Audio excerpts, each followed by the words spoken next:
we had that already. Okay, getting back to what we were doing, I'll go ahead and start over a little bit because some of you may have just jumped in. So we're brewing the Surly Dog IPA today, one of our top 10 recipes, 4.6 star review on our website. It is our #1 best-selling IPA recipe.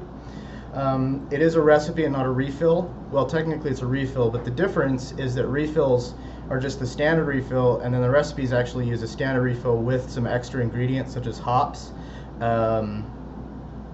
maybe some extra type of yeast. This refill uses 2 cans of malt extract for the 2-gallon batch, which brings your alcohol up to about 8.8%, along with a little bit of honey in there that boosts the alcohol up. Yeah, 8.8% alcohol. It's got an SRM of 6. SRM is standard reference method. This is how brewers specify color of beer. 6 is going to be pretty average, pale ale color.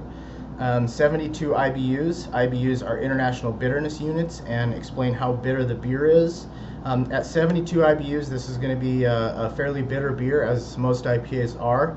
Once you hit 100 IBUs, beyond 100 IBUs, the human palate can't really perceive any extra bitterness beyond that. So when you see beers that are like 101, 120 IBUs, it's marketing. This is going to be ideal for fans of Hop Stupid from Lagunitas Brewing, which is one of my favorite West Coast IPAs, and Columbus IPA from Columbus Brewing. I'd also like to point out at 8.8% alcohol, this is a double IPA or imperial IPA. The threshold for between what a regular IPA and double IPA is anything above 7.5%, I believe, is an imperial IPA. So this is going to include 2 cans of the American Ale, as I pointed out. It's also going to include 3 packs, which would be 1.5 ounces total, of Columbus pellet hops. And instead of using the yeast under the lid, this batch is going to be using a special yeast from Fermentus called Safale US05. This is one of the most popular brewing yeasts in the world. It's also known as the Chico strain because this yeast was created by Sierra Nevada Brewing Company in Chico, California back in the 80s. And it is very popular because it's super versatile, doesn't have any esters, very easy to use. Echo is back. Yeah. So Josh, when you show us stuff, just show us to your face. Yeah. Face camera. Face camera? Yeah. Okay, so it's probably this camera that was off, right? Yeah. Okay, so we're going to turn off the table camera for now, and I'm just going to show you stuff right to this camera. That'll work a little bit better. Okay, thanks for catching that, Sugar Fungus. I appreciate it. Okay, and also it includes the no rinse cleanser, of course. Sorry, I'm so used to that little camera now. I'm putting it down there, nobody can see anything. Okay, and with this recipe, you will provide 1 cup of honey, which we have some here. Trusty little honey bear. And I'm going to, the honey, so this is going to add a little bit of alcohol. Not a lot, a cup of honey will probably add about 0.5% or so. Maybe a full percent actually in a 2-gallon batch. So a lot of people will think adding honey to their beer will make it sweeter, but that's not the case at all. It does the opposite, because the yeast will ferment the sugars in the honey, creating alcohol, which gives the perception of dryness. What it will do is it will add dryness, which is desirable in a lot of IPAs, so that the hops kind of pop out. Sound is still off, not as bad, but it is not normal. Well, yeah, we'll just have to deal with it right now. If you guys can hear what I'm saying, I guess that's what matters until we can fix this for tomorrow's episode. Is it really bad?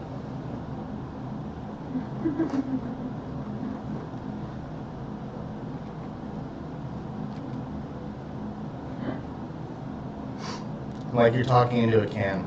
Well, okay, well, as long as you guys can understand me, I think that's going to be okay. Now we can hear you. Okay. Okay. All right. Thanks, guys. We'll try to keep working on it as we do the show. So double IPAs are going to be intensely hoppy, very big, rich, complex maltiness, clean, dry, which again, that's the honey's going to help with the dryness, and add a little bit of honey flavor. And they typically will lack harshness if done correctly. So first thing I'm going to do is pop the lids off these cans. which can be difficult to do. So some scissors or a knife to just kind of nip the lip a couple spots helps a lot.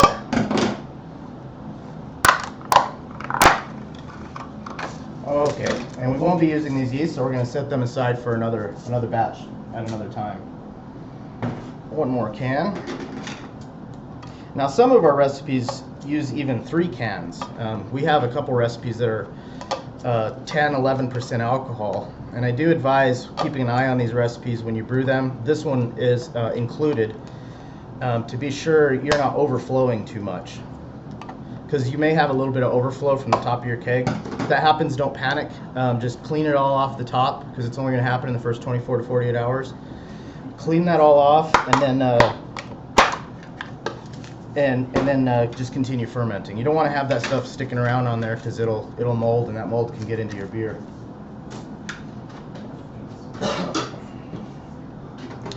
Okay, bingo, sound is perfect. Awesome, thanks guys. Okay, so we got those lids off, and we're going to stick these in some hot water to allow the malt to soften up, so it's easier to get out of the can.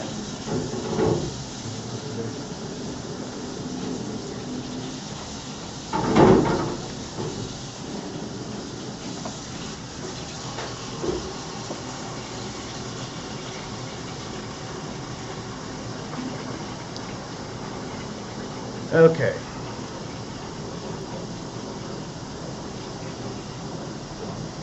All right, and then we're going to get our fermenter together.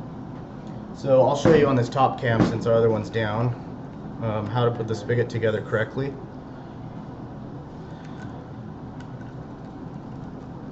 So the flat end always goes towards the spigot, and the tapered end always goes towards the keg.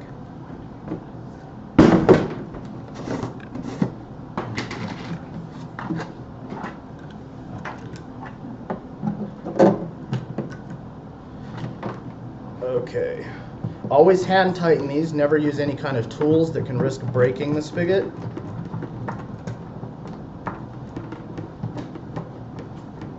And always do a water test before you make your beer. And another thing that I haven't mentioned in past shows, never store your LBK with the spigot on. Always take it off, because that's excess wear and tear on the gasket. And you need to take it off completely to completely clean it and sanitize it for your next batches. Okay, that's on there nice and tight. Give it a little bit of a water test.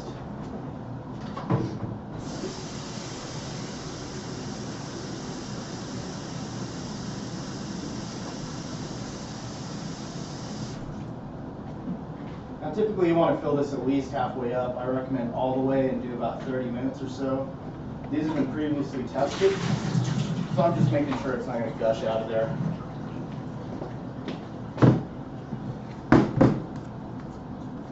All right, sanitize.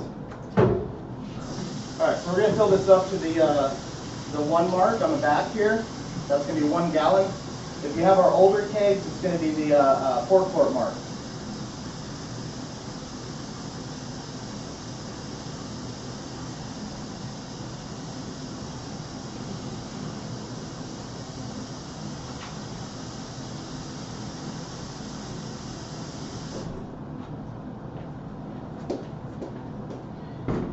Okay, so we're going to take our Norns cleanser,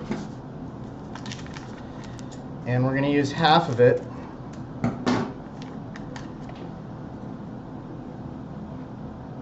And that's about half, and save the other half for bottling in 3 weeks.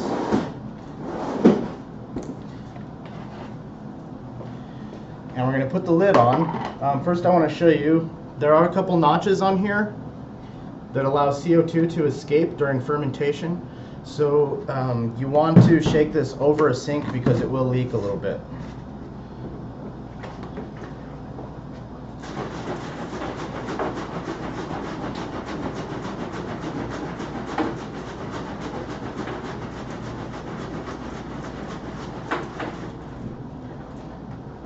Okay, you want to do about 30 seconds to a minute. I'm doing it short. All this stuff's been pre-sanitized, so this is just for time for the show. And we got our bowl. And you guys won't be able to see this, but you're going to want to pour it through the spigot just a little bit to sanitize the spigot, and then pour the rest into the bowl. And this is going to be for all of our tools.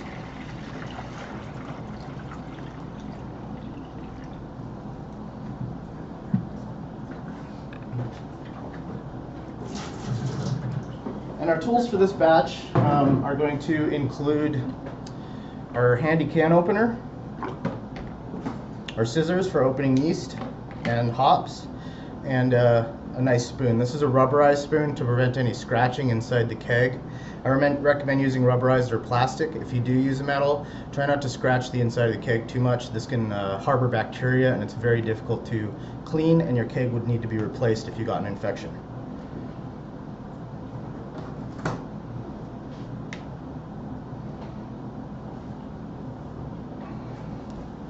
Okay, so as you can see in the kettle cam, we have a bigger pot for this recipe. It still uses 4 cups of water, but because there are 2 cans and some honey in here, it's going to be a little bit more volume, so you probably want to use at least 3-quart or larger pot.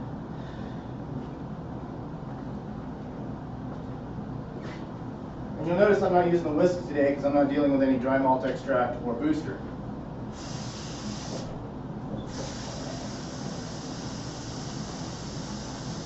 So fill your measuring cup with 4 cups of water.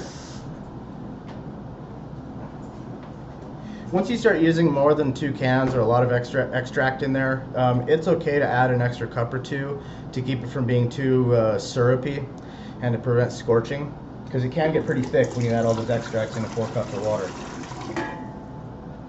In fact, I'm going to add 2 more cups just to be safe.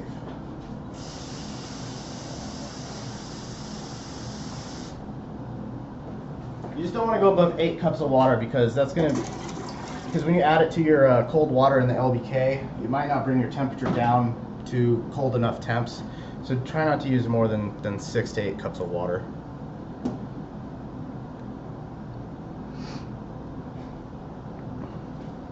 Well, thanks a lot, Uzak001. I appreciate it. Okay, so we're going to get this guy going.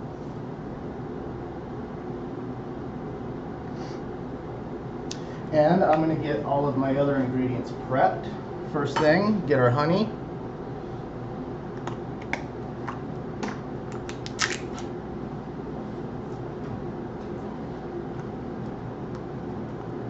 Oh, it smells good. I love honey so much.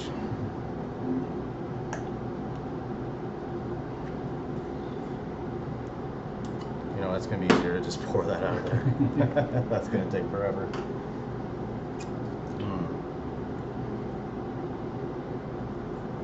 I'm pretty sure this thing is pretty much a whole cup of honey. Maybe a little bit more. I just wanted to be sure. I was pretty sure it was a full cup. I just wanted to test it.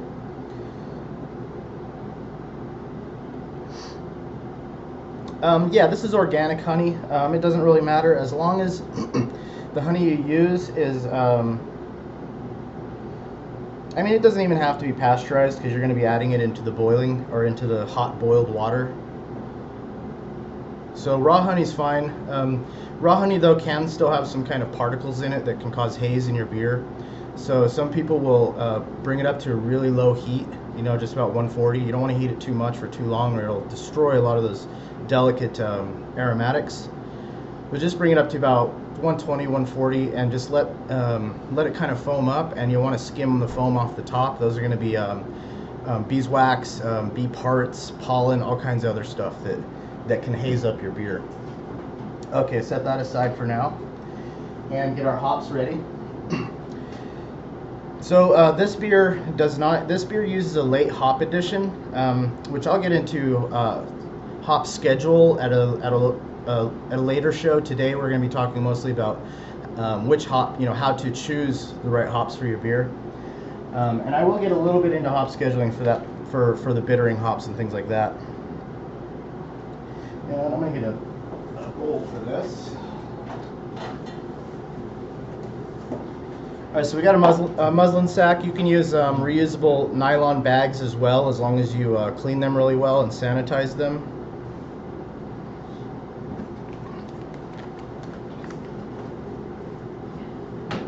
You really only need to sanitize your hop sack if you're doing dry hopping, which is actually adding hops about a week, 5 days to a week before you start bottling. This adds a lot of flavor, but because you're adding it directly to the beer, you'll need to boil your hop sack in some water for a couple seconds and then take it out, squeeze the water out, and then put your hops in there. Hops are naturally antibacterial, so I mean, you probably can skip that step if you want. I've never had an issue when dry hopping without sanitizing, but it's still, you know, better to be safe than sorry, especially if you're doing a big expensive batch of IPA, because hops can be expensive over, you know, with those big batches. So these are going to be all late hop, not as late as dry hop. They're going to be all put in at the end of boil together, because with the 2 cans of American ale, there's already those 2 cans in two gallon batch is going to have enough bittering hops for you, so you don't need to do any kind of hop boil with this recipe. So this is going to be a really easy recipe for people who want to add hops without getting too complicated, and to kind of, you know, it's a great introduction to using hops with your Mr.Beer. And these are Columbus hops, which are really great, nice and kind of dank and resinous and citrusy, a little bit of pine notes.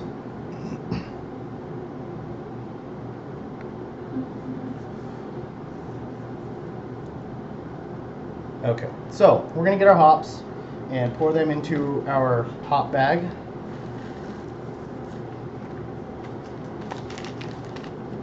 And as you can see, hops come in little pellets. You can also get loose leaf hops, but those are, I don't recommend using those with your Mr.Beer because they soak up a lot, and they'll just take up so much space in your kit, and they'll clog up your spigot, and they're just not good to use.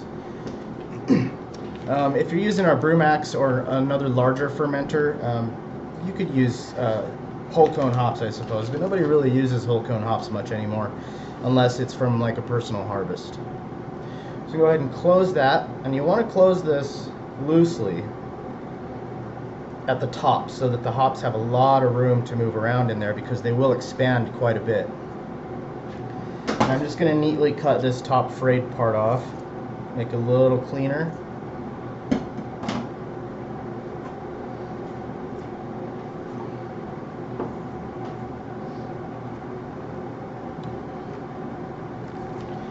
Okay, and the water that I used in this, as mentioned in previous shows, is filtered water. You can use filtered water, purified water, spring water, reverse osmosis water. Just don't use tap water that has too much of a chlorine smell or taste. And don't use distilled water because it can lack minerals that the yeast use for proper fermentation. My rule of thumb is if the water tastes good to you, then it's probably going to be good in your beer as well. Alright, we're already almost to a boil.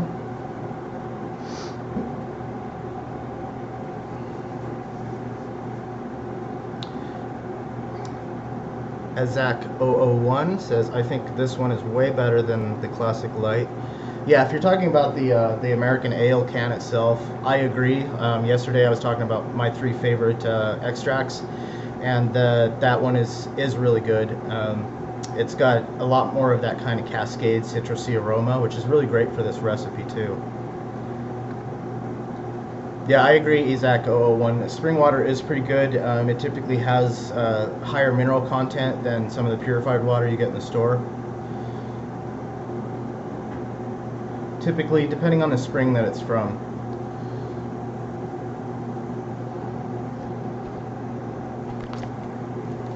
Okay. All right, we've already got a little bit of a boil there. So they're asking what the difference is between an IPA like this and the Mr.Beer Northwest Pale Ale. Okay, so the Northwest Pale Ale is one of our craft beers, a little bit bigger can, but it's not technically not an IPA. It doesn't have the high IBUs that a typical IPA has. It's more of a regular pale ale. I would say it's more akin to your classic Sierra Nevada Pale Ale rather than like Sierra Nevada Torpedo, which is what this IPA would be similar to.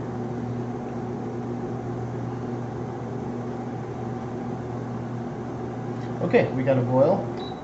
Go ahead and turn off the heat. If you're using a gas or electric stove, you want to remove it completely from the heat because this can cause kettle caramelization of the malt, and it could scorch your malts on the bottom of your pan. And kettle caramelization can also cause your sugars in there, some of the sugars, to be unfermentable because they caramelize, and that'll also add unnecessary sweetness to the beer. All right, Eric. Azak001 says call him by his name, Eric. Gotcha. He was on Facebook earlier talking about this recipe. Oh, cool. All right, so we're going to go ahead and grab our cans of extract.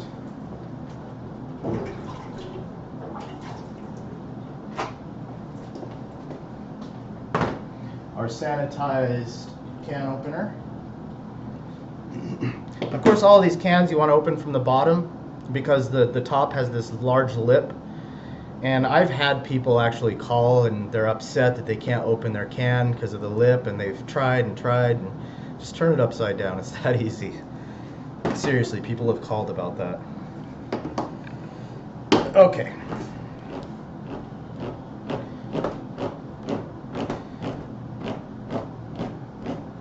So our 2 cans of extract, get these popped open. Yeah, don't boil your hopped malt extract. That can destroy the hop profile in the beer, and it can also unnecessarily darken your beer too much. They were saying this is the water boil, not the HME. Oh, the water. Yeah, no, it boils. I just bring it up to right where it begins. You just want to, yeah, exactly, like Christoph says, above 180 is sufficient. I just bring it up to a little bit of a boil because you don't want to evaporate all your water out either. So as soon as it hits that boil, just turn it off. In fact, if you watch the Cooper's recipe that we did, the Cooper's cans, their instructions, which you can do with Mr.Beer, they say there's no boil. Just put it right into the fermenter with the water and stir it up really well. You can do that, but I think that little extra bit of sanitation helps. Okay, so let's get these in there. Grab my spoon.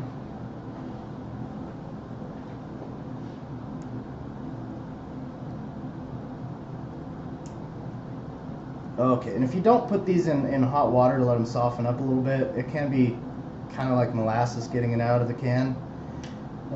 Having it in the hot water for a few minutes definitely helps.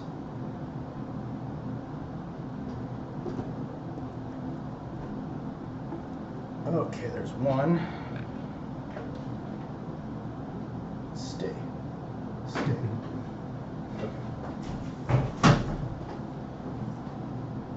And number 2.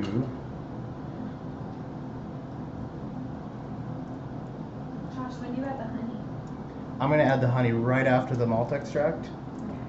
All fermentable sugars are added at the same time, with the exception of the booster, which you can add a little earlier in the cold water because it will dissolve better without sticking to the bottom of the pot.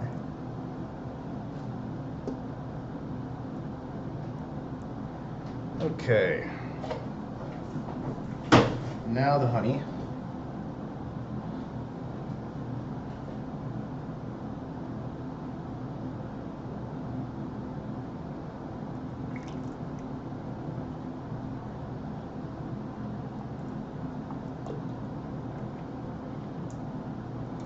And to get all that honey out of there, you can use a little bit of hot water. You can do this with your cans of extract too.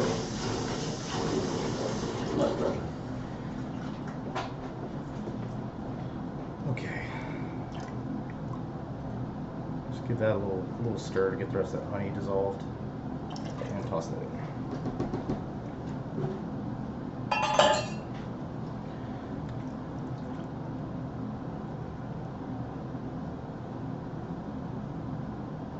Okay, you want to stir all this up until it's all dissolved. and you're not seeing any more on the bottom of the spoon. See how I still have some from scraping the bottom of the pan? So just keep a little pressure on the bottom of the pan with your spoon. That's why I like these rubberized spoons, because they won't scratch your pots up either.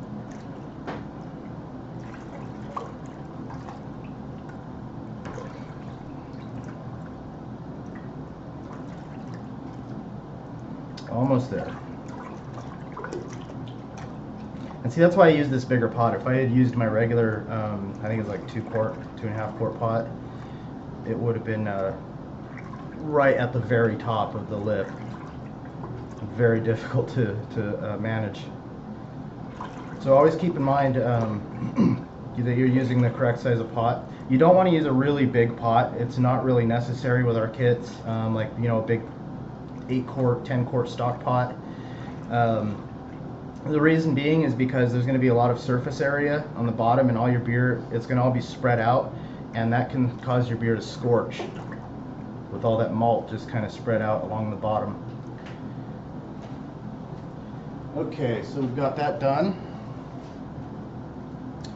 And next thing I'm going to do is add my hops and stir that around. Another thing I like to do with the hops, I actually use the hop sack as kind of a mop to mop up the rest of that malt at the very bottom. Just press it down, and it also gets all of those hops saturated with wort. Breaks them up a bit. Okay. We're going to take our keg and we're going to fill it up with cold refrigerated water to the #1 line on the back of the keg here.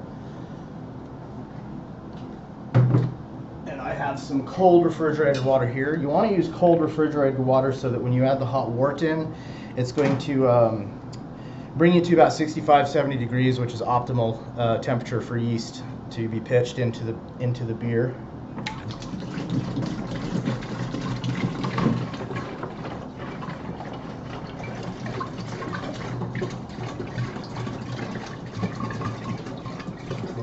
Well, thanks again, Eric. I appreciate it. I really do. And I appreciate you guys all coming to the stream. And tomorrow we're going to be doing an advanced stream, an intro to all grain brewing. I'm going to talk about mashing beer and different ways of mashing your grains. So that's going to be a good show. Okay, so we're at 1 gallon on there of nice cold water. Now, the hop sack, you want to put it into the keg, transfer it into the keg as well. So what I like to do, in fact, I'll do this under the kettle cam since I don't need the burner anymore, and it's a little easier for you guys to see it. Okay, so before I use my pre-sanitized funnel, grab my tongs. You can use a spoon or whatever, but I like to use my my handy tongs here.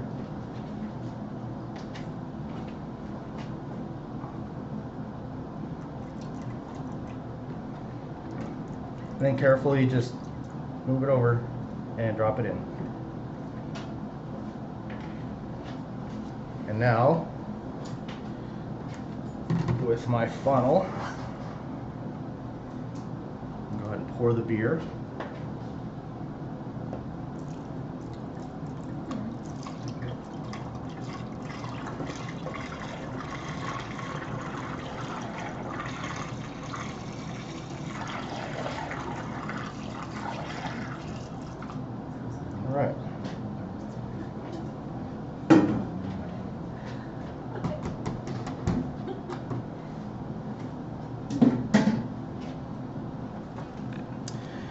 Okay, I'm going to top it off with another gallon, or, you know, up to the line 2 mark. This will be a little less than a gallon here. Hands are a little slippery. There we go. They feel that your funnel and tongs are genius. My funnel and tongs are genius, that's cool. I thought so.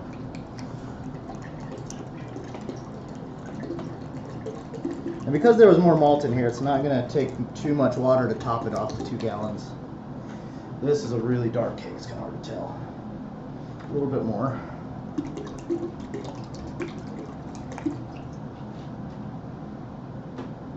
All right, that looks good. Okay, so because of all this malt and because this is going to be 8.8% ABV, you want to keep this in a cool place at the lower end of your temperature scale, preferably around 65 to 70 at the highest. The reason being is you may overflow, like I was mentioning before. It may overflow through the gaps on the lid because of all that vigorous krausen that will form during fermentation. So put it on like a baking pan or in like some kind of container similar to one of these guys, and that'll prevent it from making a huge mess if it does overflow. And then, like I said, just clean that off if it does, because it's only going to happen the first 24 to 48 hours, and then just continue fermenting. So we got our yeast, our Safale US05 Chico strain. Open it with my sanitized scissors. And these packages are good for up to 6 gallons, but you can just add the whole thing. You can't really over yeast. It'll give you a really nice, healthy starting fermentation. Any yeast that don't survive, they will die out and actually become nutrient for the living yeast. But if you wish and you want to save some for an extra batch, just use half and put the other half in an airtight container and put it in your freezer.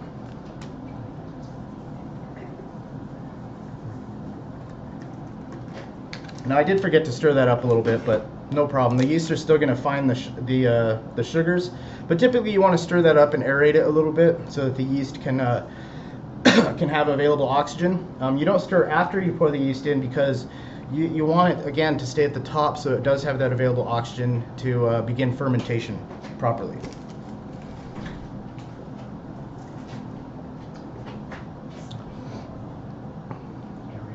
What kind of Scimitar asks, what kind of airlock are you using? We're not using an airlock. So the keg has 2 notches at the top here that allow CO2 to escape. With the lid on, nothing's going to get in, so you don't have to worry about that. And because there's constantly CO2 off-gassing out, that's going to prevent oxygen from getting in. What's the Celsius read on that yeast packet? Oh, the Celsius read? I believe these are, yeah, your temperature range on these yeasts, 12 to 25 degrees Celsius or 53 to 77 degrees Fahrenheit. Again, being in the middle there, about 65 to 68 is ideal. 65 to 70 tops. Did I demonstrate how much the hop pellets expand? I didn't. They will expand quite a bit, which is why you want to tie your muslin sack at the very top so that they will, have that room to expand. If it's too tight, then the hops are just going to kind of be in a ball, and there's not going to be any beer getting in there, and you're not going to have good hop aroma utilization or the flavors. It won't work very well.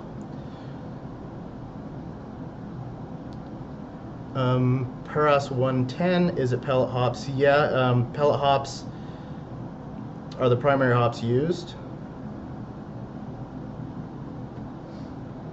Okay.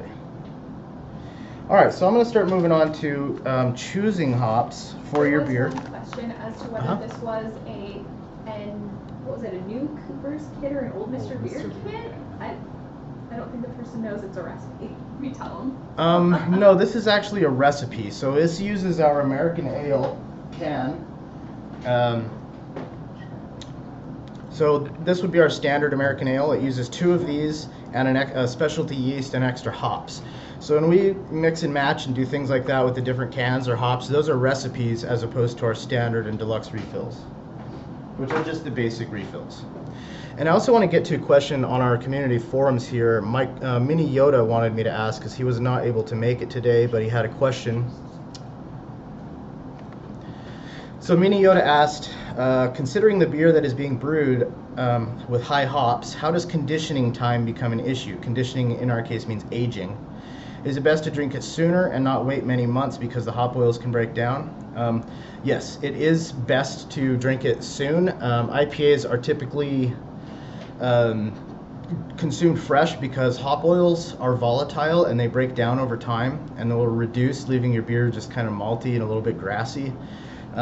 There are exceptions. Some Imperial IPAs, not this one, but some Imperial IPAs are aggressively hopped for the sole purpose of aging, so that once it does age past the 3-6 months or however long they want to age it to its peak point, the hops will have mellowed down to the right point, and all of those malts will have also rounded out as well. And another exception would be like beers brewed with Brettanomyces or barrel-aged like IPAs, which are starting to become a thing now. Again, those are usually aggressively hopped so that it can allow the hop oils to kind of break down over time to exactly where they need to be. Oh, good catch, Pocket JR. Yeah, that was yesterday's show. We just forgot to change it, I guess. But the title of this one should be Surly Dog IPA, so thanks for catching that. Okay, so on to hops. Okay, so there are 3 main categories when brewing hops. Well, 2 main categories and then 1 outlier. There's for aroma and flavor, and there's your bittering hops, and then your dual purpose hops. Now, technically, all hops can be dual purpose, but this is just a really great guideline for people to figure out what hops they're trying to go for. So a lot of these hops will be used mainly in some beers for bittering or aroma or flavor. And how do you determine how to get bittering, aroma, and flavor? That would be through what I was mentioning earlier, a hop schedule. This beer that we brewed today did not have a hop schedule because it already has the bittering hops in it. So any hops that I added at the end, which is called flame out hops, is just for aroma and flavor. And when you dry hop a week before bottling, typically, that adds a big boost of aroma and flavor as well. So the hop schedule, what this is, when you're doing a beer that doesn't have hops already in it, and we will be doing some more advanced recipes doing this, you'll need to do a boil. Typically they're 60 minutes. At the top of the 60 minutes, the hops that you add are purely for bittering. You're not going to get any flavor or aroma. The flavors and aromas are boiled out, and the alpha acids in the hops become the bittering. So the alpha acids are these types of acids in hops made up of things like cohumulone and humulone, which again, that'll be for a more advanced episode. These actually create the bittering. So if you add hops, say 30 minutes into the boil, you're going to get half the bittering that you would have had if you added 60 minutes, and you would get a little bit of flavor and aroma. The later you add the hops in your boil, the more aroma and flavor you're going to have. And again, I'm going to get into more detail about hop schedules at a later date, but this is mainly just how to choose hops for your beer. So starting with the bittering hops, you can pretty much skip that with Mr.Beer kits, unless you want to add a little bit of extra bitterness. Again, this can have 2 cans of HME, which is quite bitter enough. But if you're using, like the Classic American Light or one of our lightly bittered ones, and you want to have that light malt character, but you want to add more bittering, then I would add a little bit of unhopped malt extract, like a pack of the pale LME or DME, into your boiling water, and boil it for 5 to 10 minutes, depending on how much bittering you want. The longer, the more bitterness you're going to have. The less, the more flavor you're going to have. But again, bittering we'll get to at another time. Though I am going to go over a couple of the best bittering hops, typically for IPAs, will have the highest alpha acid content. And if you look at hops on packages, there's always going to be typically a range, and there's a range because they will always vary between harvests. So this is going to be 14 to 16% alpha acid, which is very, very high. I believe one of the highest alpha acids is Summit and Apollo. Those can hit up to around 20 alpha acid percentage. So these are always the best for bittering, but you do want to be careful not to use too much when you're using high alpha acid hops, because it can make it too bitter. Another thing you can do is use a lower alpha acid hop, but just use more of it, which costs more money. So it's always best to bitter with a high alpha acid hop for your IPAs. The next would be the flavor hops, which typically starts around 30 minutes, 20 minutes into the boil, but you get a lot of flavor from flame out and late hop additions like flame out and dry hopping. And so what we're focusing on with this recipe is going to be late hop additions, the flavor and aroma. Paris 110, I only brew IPA because of fermentation degrees. When I started out 6 months ago, every beer came out great. The more knowledge I've gotten, the worse the beer has been. Try not to mad scientist too much. Just keep it simple, and it should be okay. Okay, so some of the best. So there are different types of hops. American hops are typically more fruity, a lot more hop forward. They're more pronounced, whereas European hops, such as the noble hops, which come from usually regions of Germany like Hallertau, Tettnang, Saaz, Spelt, these are all known as noble hops. And they're going to be more earthy, spicy, more mild and less fruity, and not as high alpha acid either as American hops. So some of the aroma hops, well, let's go back to the flavor hops. Where's the best place to store your hops when you're not using them? Best place to store hops when you're not using them? Griphonic B asks. In your freezer, in a dark area. I know that we do have our hop packages in clear bags, which is fine because we want the customer to be able to see the quality of the hops, that they're not yellowing or turning bad. Although with that said, if you have Amarillo hops and they are yellow, that's normal. That's why they're called Amarillo, which is Spanish for yellow. So you'll see that these are kind of vacuum sealed. So you want to reduce oxygen exposure as much as possible. If you have like a home vacuum sealer, those things work great, especially when you buy hops by the pound and you're not going through all of them really quick. You definitely want to keep them in the freezer, keep them frozen and out of the light, and preferably out of oxygen. So that's the best way to store your hops. They can, if you are storing them under those parameters, they can last for a few years. There are some hops from 2015-16 harvests that I have in my freezer that are still good to use. Pocket Junior says 5 gallons is great for drinking. I like 2 gallons better for learning and experimenting. Agreed. And a lot of people won't drink. They won't go through a whole full 5 gallons, especially when you're doing an IPA that needs to be consumed fresh and not left on your shelf for a while. So that's one of the great things about our Mr.Beer kits being 2 gallons, is that it's not too little like a 1 gallon kit, and it's not too much like a 5 gallon kit. It's a really nice in between. Yeah, Pocket, that's true. In fact, if you go to certain websites like hop distributors such as Spot Hops, YCH, they'll typically have older harvests, like 2 or 3 years ago, that are on sale, usually half off. Sometimes you just need to double the amount of hops, so that's not a big deal, especially with the great prices they have on those every once in a while. But those are always usually by the pound at least. So dual purpose hops is pretty much any hop that's going to be really good for bittering or for flavor and aroma. These would include things like Cascade, which is the main hop used in Sierra Nevada Pale Ale. It is a low IBU hop at about 4.5 to 5%.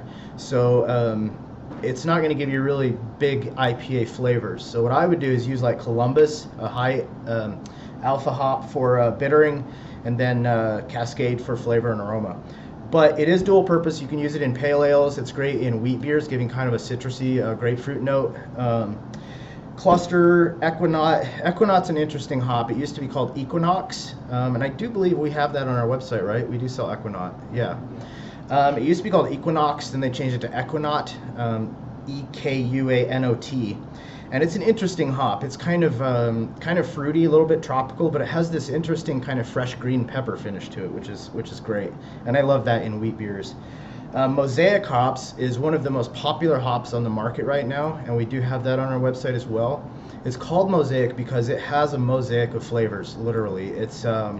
It's piney, it's citrusy, it's tropical, depending on how you use it. When you use it in your boil, it's great for dry hopping. It's really popular in the new hazy IPAs that are sweeping the nation right now. But it can be used just as well in a West Coast style IPA, double IPA, or even a wheat beer or saison or whatever you want to make. And that's another thing with dual purpose hops, is they're not just dual purpose in function, but they're also multi-purpose that they can be done in almost any beer, except for maybe like stouts and porters. These would have more the more mild hops like Mount Hood, Willamette, ones that are kind of low IBU and not so fruity, typically more earthy, spicy. Which one adds the citrusy? Pocket JR asks. I think the most citrusy hop is Cascade. That's going to be a lot of grapefruit notes. There's also going to be Centennial, which is a great substitute for Cascade. It will be a little bit higher in IBU, so if you're using it as a bittering hop, you use half the amount as you would do for Cascade. Columbus does have some citrus notes, but it also has a little bit of pine and kind of resiny. I guess the only thing I can describe it with would be like cannabis notes. Take that again. Which one for bitter and for flavoring? Columbus for bittering, and Columbus can be bittering and flavoring. It is typically written down as a bittering hop, but it can be dual purpose. Like I said, these are not this isn't set in stone. The dual purpose aroma and bittering, you will see that they are separated on our website that way. This is for you to kind of figure out where you want to go, because these will be the most common uses of these hops. But with that said, any hop can be used for bittering, aroma, or flavor.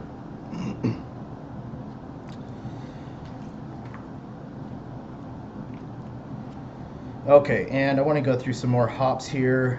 Some of the best ones. Simcoe is a really great hop. In fact, Simcoe is the father, or mother, I guess you would call it, of Mosaic. Mosaic was bred from a Simcoe cross.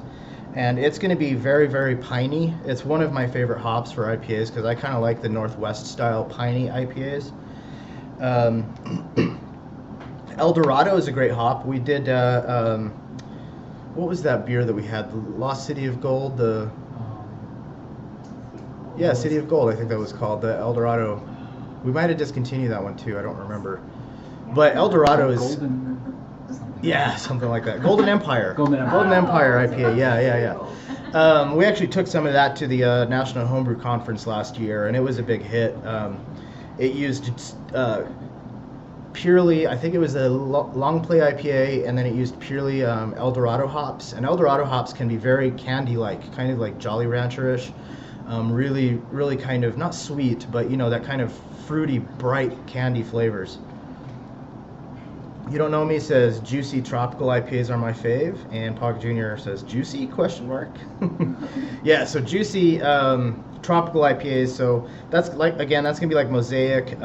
There are actually some new hops on the market that I would actually like to get on our website at some point, called Cryo Hops. There's only a few strains of it now. I do sell them in my store. Cascade, Simcoe, Mosaic, and there's a couple others. And these are actually hops that instead of, so what they do to make these, they dry the hops and then they pulverize them and then pelletize them. Cryo hops, which are also pelletized, are different in that they freeze the hop flower and then they process it doing a supercritical extraction, which extracts all the lupulin and hop oils out into this powder, and then they pelletize that. And so what this does, because there was no curing or drying process, it retains all of the hop oils that the fresh hops had. If you guys have ever heard of wet hop or fresh hop beers, which are usually on the market seasonally, basically right at hop season, these beers have fresh hops added to them without any drying, because there are oils that are lost during the drying process. So with the cryo hops, you still have all those oils preserved indefinitely, and they do last longer than regular pellet hops. There's no other vegetable matter like bract or the leaves in there, so you won't have as much particles in your beer. And because of those oils, they have much different flavors. Like the Simcoe, which is normally piney, and cryo hops, it's very tropical and juicy.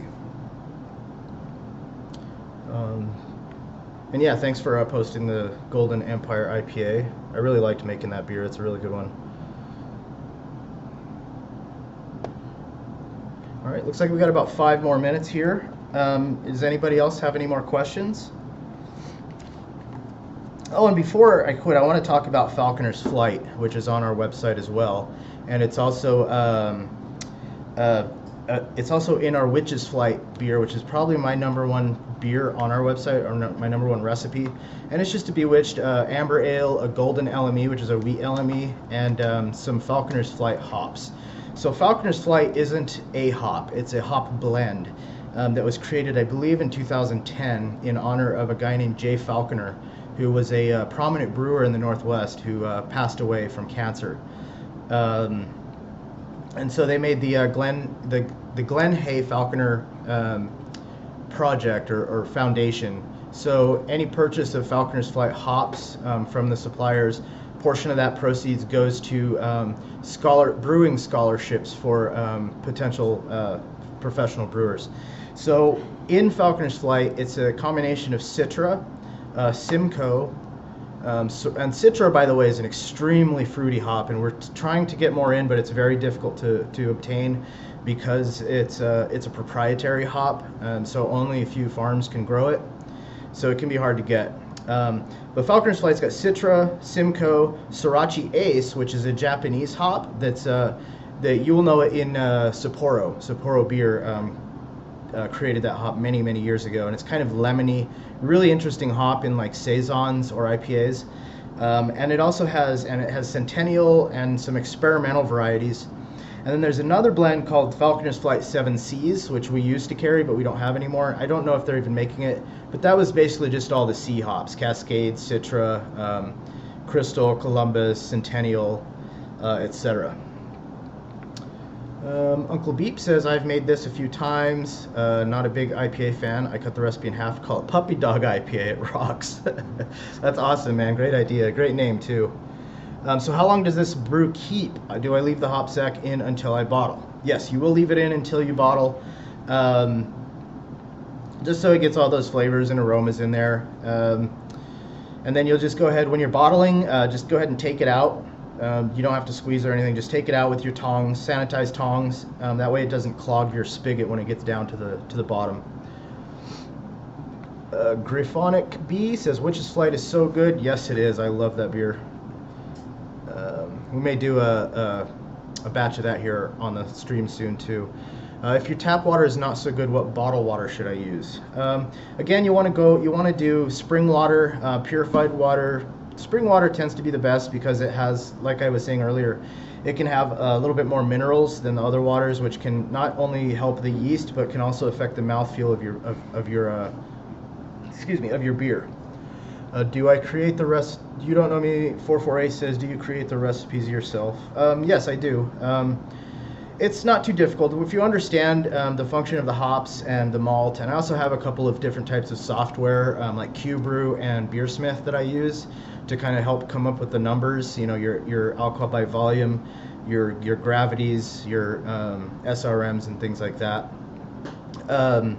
And I do like to test some of the beers that I make. They're pretty simple, and I don't really have to test them because I know how they're going to turn out. But other beers I do test.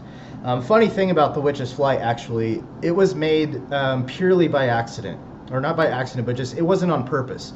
So Tim Falk, who's our customer service manager, our forum members will know him from the forum as well. When he first came to Mr.Beer, I was showing him how the Mr.Beer kits were used.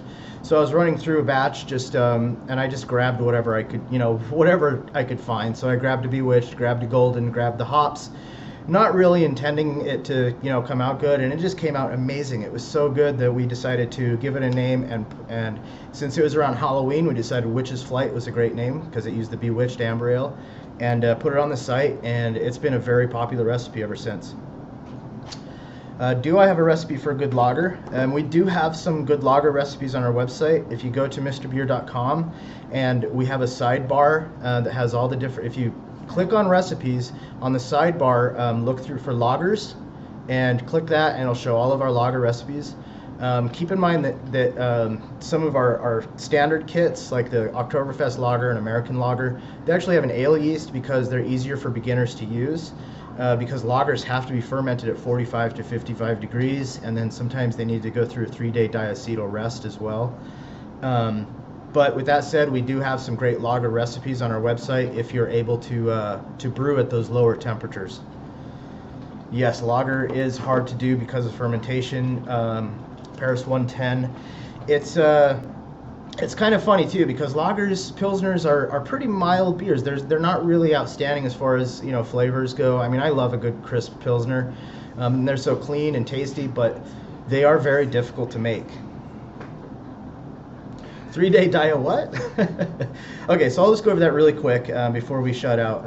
A diacetyl rest, which I'll go over in a lager episode, a future more intermediate or advanced episode.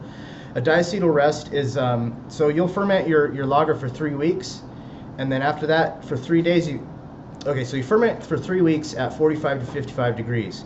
And then for 3 days, you bring it out to room temperature and let it sit. This is called a diacetyl rest. And what this does is this reduces the amount of diacetyl that is produced by the yeast. Lager yeasts are notorious for producing diacetyl. Diacetyl will create kind of the toffee, fake popcorn movie, like fake movie popcorn butter flavor. Kind of buttery, and it's not really good in a lager.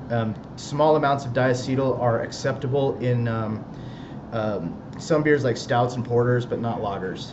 One exception would be California Commons, which are like Anchor Steam is the one that kind of created that style. This is an ale brewed at lager temps, so you can, or a lager brewed at ale temps, I'm sorry. It uses a lager yeast and is brewed at ale temperatures, which you can do, so it will create that kind of buttery flavor, but if you're using the right hops and the right malt, then all that can mesh really well. Yes, we're going to be bottling beer, when was that, Renee? It'll be next week. Next week we're going to do our first bottling video of the very first beer we did a couple weeks ago on one of our test streams that we did. Uncle Beep says, Mr. Beer, thanks for bringing back Winter Dark. I can make my defibrillator Doppelbock again. Yes, anytime, man. I love that can too. I'm not sure if we're gonna have it limited or not, but when we discontinued it, our forums just they were not happy. They were a bit upset because for a lot of our forum members and customers, it was one of their favorite cans by far.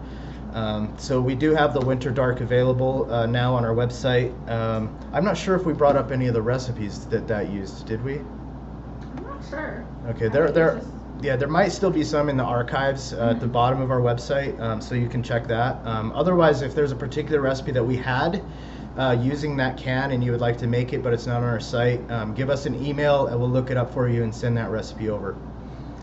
I love Anchor Steam. That recipe would be amazing. So Tim's very first beer that he created himself and put on our website is a California Common based on Anchor Steam beer. What was that one called? The steam beer. Definitely want to find that for these guys. Foggy Days. Foggy Days, that's right. Yeah, Foggy Days on our website is our version of a steam beer or California Common. Thank you, Matt. All right, and if anybody has any more questions, put them up now because we're going to go ahead and log off for the day. What are we doing tomorrow, Josh? What are we doing tomorrow? Tomorrow I am going to be doing our first intro to all grain brewing. Since I can't fit, really quick, there's an IPA and an IPA, yes, India Pale Lager, basically same thing, heavily hopped, very good, they're getting very popular. So for the stream tomorrow, I'm going to be doing a mash. I'm going to be showing the different ways to mash beer. Since I can't fit 5 to 8 hours of brewing a all grain recipe into a 1 hour show, because that's how long it does take, is about 5 to 8 hours to brew all grain. I'm going to stretch it out into different sections. So tomorrow we're just going to do an hour of talking, maybe a little more, of talking about how to do your mash, which is converting all of the sugars or the starches of the grains into sugar. You're basically making the wort yourself from scratch. Then next Friday we'll be talking about asparge. So that's rinsing the grains after you've done mashing them. And then the third show will be the final in that trilogy, will be the boil, where we'll talk about how the boil is done. That's when I'm going to get more into hop schedule. And then we'll also talk about different methods of brewing, like single infusion mash, temperature mash, decoction mash, step mash, all these different things. So we're going to have a lot of good content for you tomorrow. Probably not enough to fill, or probably too much to fill 1 hour, so we might go over a little bit as well.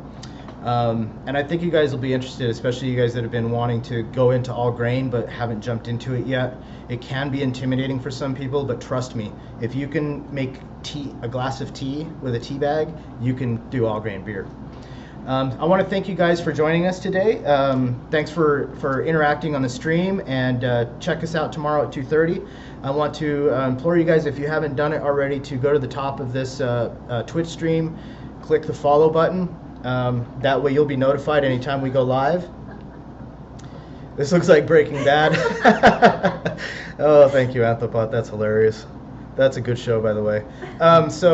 And if you go just under the stream, underneath, check out our Facebook, Instagram. We also have a link for our community forum. A lot of these guys, like Pocket, Mini Yoda, who wasn't with us today, and a few others that are regular viewers, they're also regular members on our forum, and it's a great tool for beginner brewers to get help. They're all very friendly, very helpful guys. And again, thanks a lot, guys, for joining us, and we will see you tomorrow, same time, for our advanced stream. Have a good night.